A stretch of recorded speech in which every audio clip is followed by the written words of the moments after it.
सेवा जोहार साथियों। जैसा कि पिछले 2 वीडियो में हमने आप लोगों के समक्ष समाज की जो हमारी जो समस्याएं थी उन पे चर्चा किया था, और आज के इस तीसरे एपिसोड में हमारे समाज की एक बहुत बड़ी समस्या है, उस विषय पे अपनी बात रखना चाहूँगा और आप लोगों से अपने विचार साझा करने की कोशिश करूँगा। वैसे तो हमारा समाज बहुत सारी सामाजिक समस्याओं से इस समय जूझ रहा है। अशिक्षा, बेरोजगारी, धर्मांतरण, विस्थापन, पलायन, कुपोषण, नक्सलवाद जैसे बहुत सारे गंभीर समस्याओं से इस समय हमारा समाज पीड़ित है। और और हमारे समाज की जो और सामाजिक समस्याएं हैं विकराल रूप धारण करती जा रही है। तो हम लोग कहीं ना कहीं अगर इस समाज के युवा और नौजवान हैं, जिनका आने वाले जो समय में जिनके कंधों पर इस समाज का दारोमदार आने वाला है, तो हम लोगों को इन सब विषयों पे चिंतन करना चाहिए और जो हमारे समाज के समक्ष जो आज समस्याएं खड़ी हैं उनको समाधान करने की कोशिश करना चाहिए, ऐसा मुझे लगता है। अभी हमारे समाज के समक्ष एक बहुत बड़ी समस्या मैं देखता हूँ कि पलायन की समस्या हमारे समाज के समक्ष एक बहुत बड़ी समस्या है। हमारे समाज का जैसे ही अभी ये शादी वगैरह ख़त्म होगी, बोनी वगैरह ख़त्म होगा, इसके बाद हमारे समाज के गाँव में अधिकतर क्षेत्रों में बहुत सारे लोग पलायन कर जाते हैं, बाहर काम करने के लिए जाते हैं। कोई नागपुर जाता है, कोई हैदराबाद जाता है, तो कोई केरल जाता है। इस तरह से जो है हम लोग बाहर काम करने जाते हैं। वहाँ पे हम जो भी उनको ठेकेदार, जो भी उनका आदमी रहता है, जिस भी काम में जाते हैं, मैंने देखा है कि बहुत बड़े स्तर पे उनका शोषण होता है। वो ठेकेदार लोग हमारे लोगों से, भोले भाले लोगों से काम करा लेते हैं। किसी को आधा पैसा देते हैं, किसी को पैसा नहीं देते। इस तरह की समस्या हमारे समाज के लोगों के समक्ष आती है। तो हम आज इस विषय पर चर्चा करना चाहेंगे कि आखिर हमारे समाज के लोग बाहर पलायन क्यों करते हैं।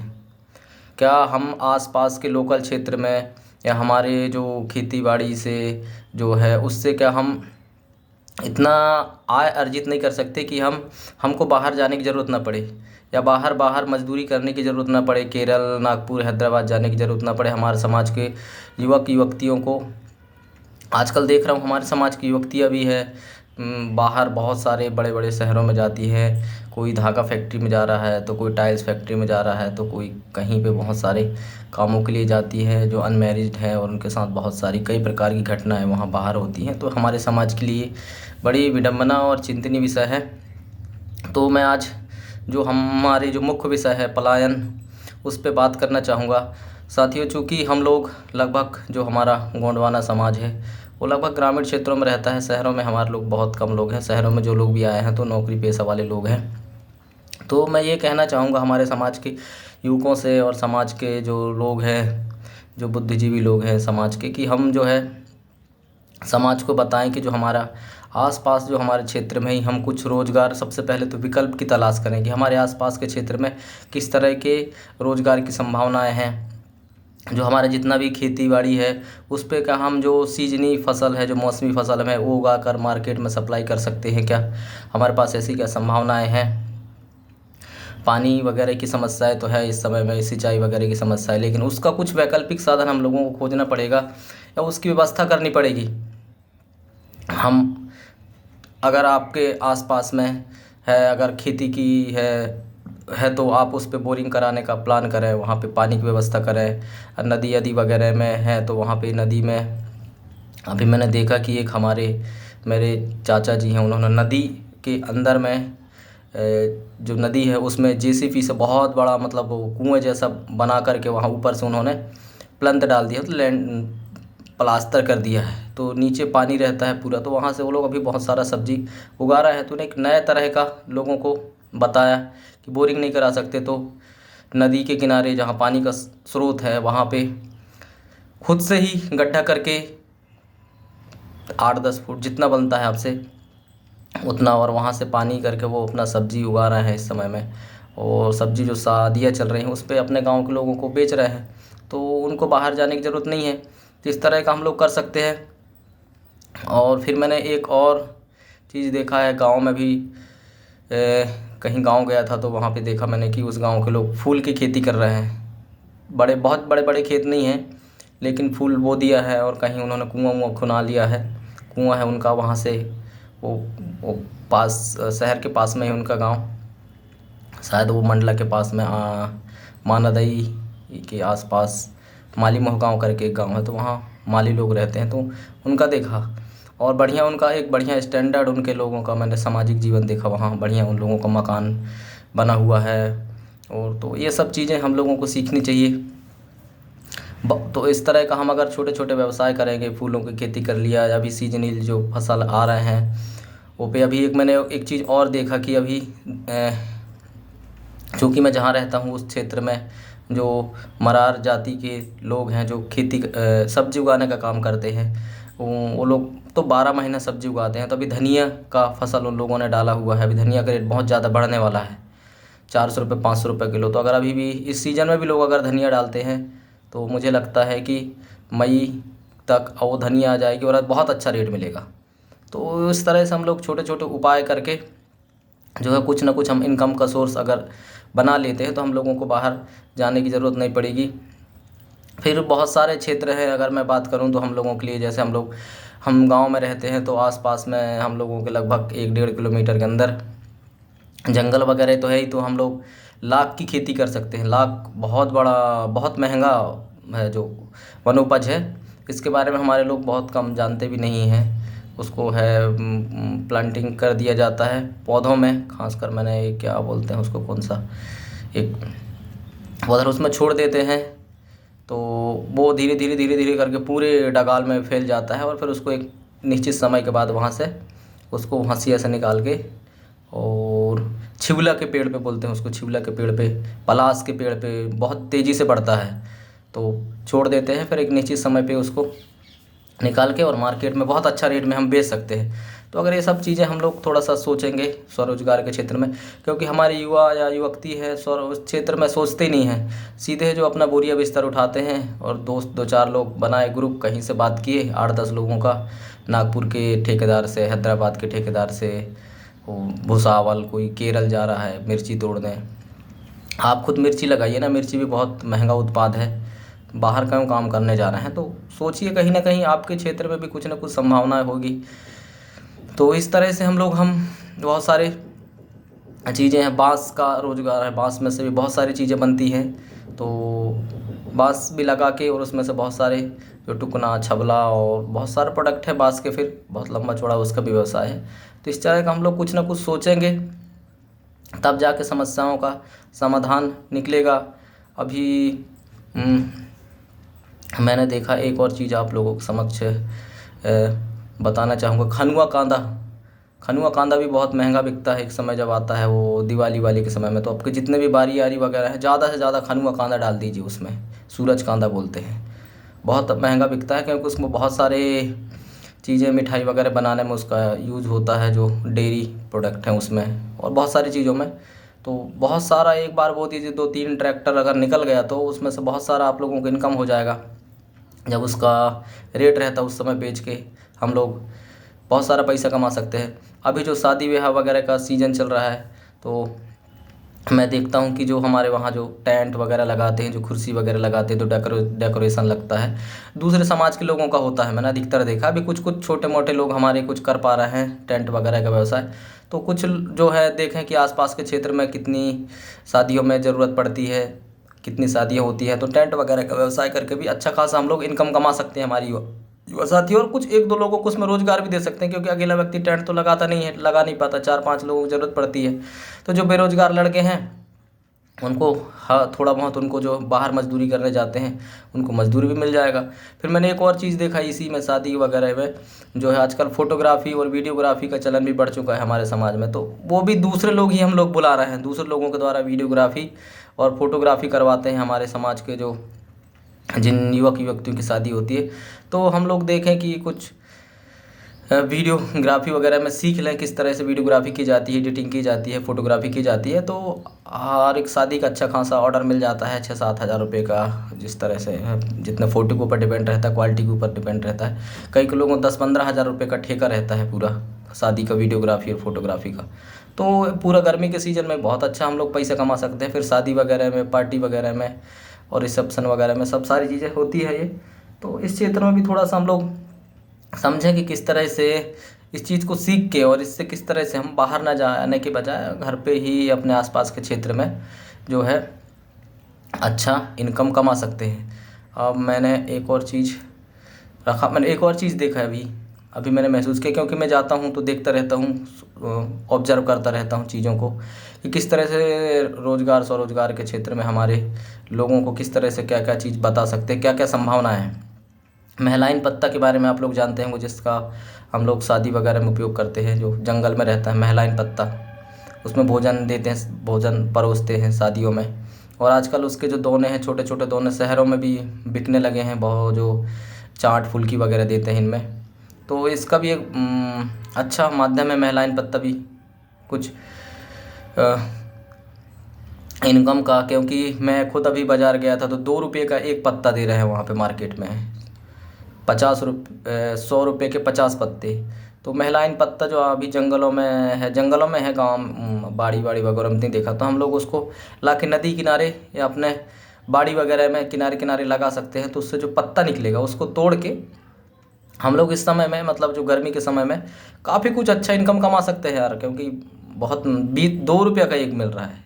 तो सोचिए अगर आप बना लेते हैं 8-10 हज़ार पत्ते बना लेते हैं तो बहुत कमाई हो जाएगा। और मैं देखा कि उसको दूसरे लोग, मंडला मार्केट गया था तो वहाँ दूसरे लोग बेच रहे हैं उसको, हमारा आदमी वहाँ एब्सेंट है ही नहीं है।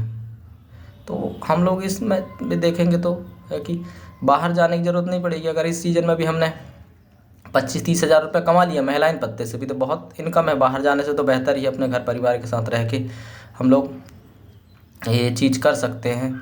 और फिर बहुत सारे हैं स्वरोजगार के क्षेत्र। हम लोग सिलाई सीख सकती हैं हमारी बहनें, हमारे भाई, अचार मुरब्बा बना सकते हैं, बहुत सारी चीज़ें हैं जो और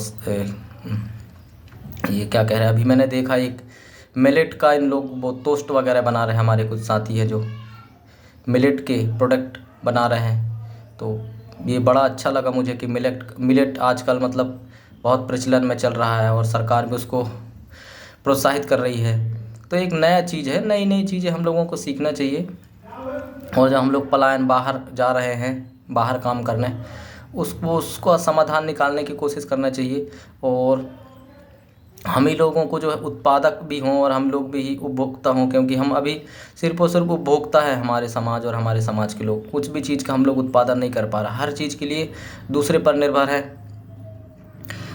सब्जी भी बाहर से ख़रीद रहे हैं, मसाले भी बाहर से ख़रीद रहे हैं, मिर्च भी बाहर से ख़रीद रहे हैं, कोई कार्यक्रम कर रहे हैं तो तेल भी बाहर से ख़रीद रहे हैं। अगर हम लोग चाहें तो अपने 8-10 गाँव के बीच में एक हमारा कोई भाई जो छोटा मोटा मिल लगा के जो राई, रमतीला, गुल्ली वगैरह का तेल जो निकलता है उसको निकाल के हम लोग और अपना खुद का यूज कर सकते हैं, खुद के यूज के लिए, ताकि हमें मार्केट पे निर्भर ना करना पड़े। तो हमें थोड़ा सा हमारा अर्थ बचेगा। और अगर ऐसा कुछ है, अगर बड़ा है, तो आप खुद ही खरीद के राई, रमतीला और ये सब चीज़ खुद ही तेल निकाल के नेचुरल तेल भी बेच सकते हो जो मार्केट रेट पे है। तो इससे है कि हम लोगों को दूसरे के ऊपर डिपेंड नहीं रहना पड़ेगा। और बहुत सारी चीज़ें हैं जो हमें देखना पड़ेगा, हमारे आसपास क्या क्या संभावनाएं हैं। मछली पालन की संभावनाएं हैं, मछली पाल भी सकते हैं हम लोग। हमारे जैसे किसी का जंगल के किनारे में कोई ज़मीन है तो वहाँ तालाब खुदा के, नदी किनारे कोई ज़मीन है तो मछली पालन का काम कर सकते हैं। इस क्षेत्र में हम लोग सोचते नहीं हैं क्योंकि काफ़ी फ़ायदे का व्यवसाय है मछली पालन। तो बाहर नहीं जाना पड़ेगा हम लोगों को। और इस तरह से जो छोटे छोटे कामों के माध्यम से हम जो पलायन है समाज का, उसको शायद रोक सकते हैं, ऐसा मुझे लगता है।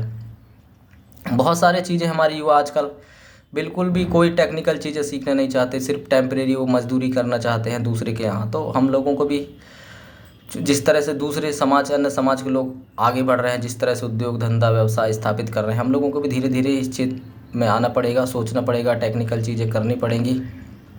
क्योंकि बिल्कुल भी नॉन टेक्निकल है हमारे लोग, कोई भी टेक्निकल चीज़ नहीं आता। मैं देख रहा हूँ अभी भी हमारे आसपास के क्षेत्रों में बस वही बाहर भागने की ज़्यादा परंपरा बन चुकी है। बस अपना ग्रुप बनाया 10-15 लोगों का और बाहर जाना है, बाहर जाना है, बाहर जाना है। कब तक बाहर जाएंगे आखिर हम लोग? और बाहर जाना किसी भी समस्या का समाधान नहीं है। बाहर जाने के बाद कई प्रकार की समस्याएं आ जाती हैं। आप लोगों के साथ कोई बीमार पड़ जाता है, कभी कोई ठेकेदार पैसा नहीं देता, छोड़ के आ जाते, इतने दिन आपने श्रम किया, पानी में चला गया आपका पैसा। तो अब हम लोग थोड़ा सा पढ़े लिखे समझदार लोग हो गए हैं, तो सोचें हमारे आसपास में किस तरह से हम लोग